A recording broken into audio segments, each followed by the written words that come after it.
Junior NTR और Janhvi Kapoor star most awaited film Devara part first release के लिए तैयार है। फिल्म आगामी 27 सितंबर को रिलीज होने जा रही है। वहीं देवरा पार्ट एक एक्शन ड्रामा फिल्म है। इसमें RRR स्टार जूनियर एनटीआर का बाप बेटे वाला डबल रोल देखने को मिलेगा। वहीं जूनियर एनटीआर के फैंस फिल्म को लेकर बेहद एक्साइटेड हैं। वहीं देवरा पार्ट 1 की पूरी टीम का मुकाबला साल 2023 की मेगा ब्लॉकबस्टर फिल्म एनिमल के डायरेक्टर संदीप रेड्डी बांगा से हुआ है। संदीप रेड्डी बांगा और देवरा की टीम के इंटरव्यू का प्रोमो सामने आ चुका है।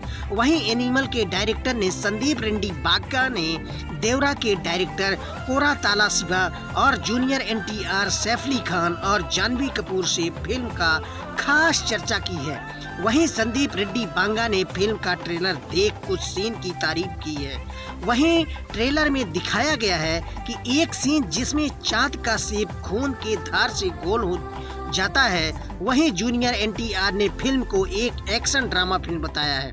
वहीं जब संदीप रेड्डी बांगा ने फिल्म का रन टाइम पूछा तो जूनियर एनटीआर ने उनकी फिल्म एनिमल के रन टाइम की चुटकी ली। संदीप रेड्डी बांगा की फिल्म एनिमल का रन टाइम 3.24 मिनट का था। जूनियर एनटीआर ने बताया कि 25 दिनों तक अंडर वाटर शूट एक एक्सपीरियंस काफी शानदार रहा है।